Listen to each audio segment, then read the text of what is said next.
What's in a day?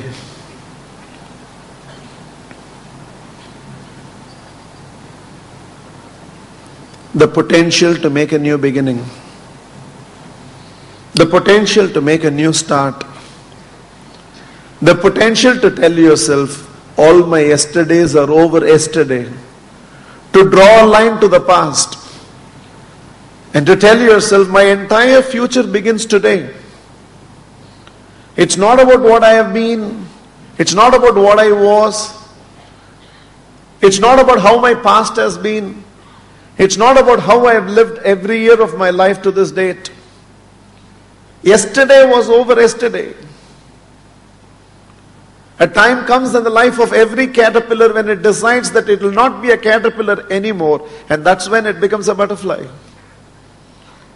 A time comes in the life of every Atma that does not want to live a life as an ordinary Atma anymore, and that's the beginning of a Mahatma.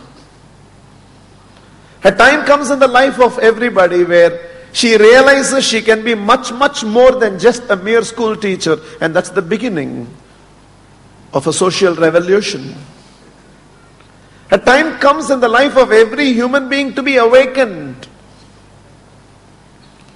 A time comes when somehow a mere piece of a bulk rock catches the imagination of a sculptor. And that's the beginning of some world-class sculptures to emerge. A time comes when the canvas that has been sleeping as a pile of stationery for days together suddenly catches the attention of a painter. And that's the beginning of a world-class painting to emerge. We all wake up to another sunrise. We will all wake up to another day. February 19th, 2012 can just be another day in your calendar. It can just be another Sunday in your life. Or in a few of our cases, it can become the turning point of our life. Not because I'm talking today. I keep talking every day. But because you decide, I've lived my life the way I've lived my life right through. Maybe you've had a glorious past.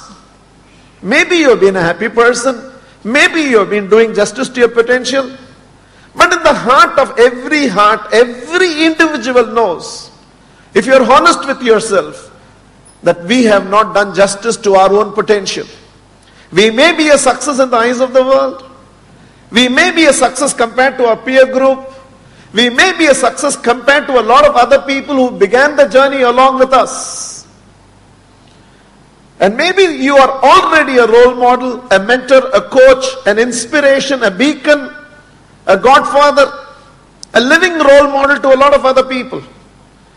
Maybe there are a lot of people who are growing on a daily basis, looking at your life and looking at the possibilities that can unfold through your life. But you, if you are honest with yourself in the heart of your heart, and ask this question unto yourself, am I doing complete justice to my potential? And if you can listen to those honest whispers that your own conscience tells you, and that's the beginning of an awakening. That's the beginning when you tell yourself, enough is enough. That I've lived my life, the way I've lived my life. Even if it is beautiful, it can be more beautiful.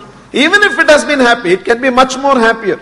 Even if you in the eyes of the world is already a success, still probably you only scratched the surface of your potential. And a time comes in the life of every human being, and I wish it comes sooner than later in the lives of all of us, when we wake up one sunrise and tell ourselves, my yesterdays are over with yesterdays. Today is a new beginning. Today is the first day to the rest of my life. It could be about yourself. It could be about relationships.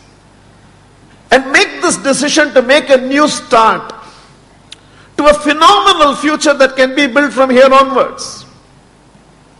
Every time I meet an indisciplined person, every time I meet a smoker, every time when I find an alcoholic who has become an absolute slave to his habits, every time when people know that it is affecting their throat, it's affecting their tongue.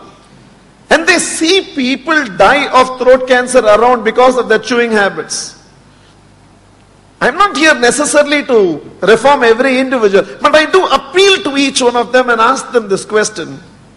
You have lived your life for so many years, any way you want. Won't it be magnificent if you make a decision today? I've lived my entire life any way I want till now. I ate whatever I saw. I smoked whenever I felt. I drank whenever I needed. In fact, it has come to a stage where I have become such an introverted communicator, I am not able to even communicate because of my chewing habits. And the culture being, people who are related to us has to unconditionally accept us and continue to love us. Maybe you are never the father your children want. Maybe you are never the husband your wife cherishes. Maybe you are not the person with whom the next generation can be inspired to live. The fact is, every life that is sitting here has only two possibilities. Your life will either be an example to the next generation, or your life will be a warning to the next generation. Only one of the two possibilities. Some adult out there in your family is going to tell those little children, either showing your life and saying, you should come up in life like that uncle, you should live your life like that auntie, or somewhere you are going to be used as a reference of a warning and they're told, at least you don't be like that uncle. Maybe your own wife is sometimes telling your children, at least you don't be like your father. Now, our life is either going to be an example to the world or it's going to be a warning to the world. Around the same time, two contemporary leaders lived. Mahatma Gandhi continues to be an example to the world, and Adolf Hitler continues to be a warning to the world. In your own right, you are either going to be a living example, a living inspiration to the rest of the world,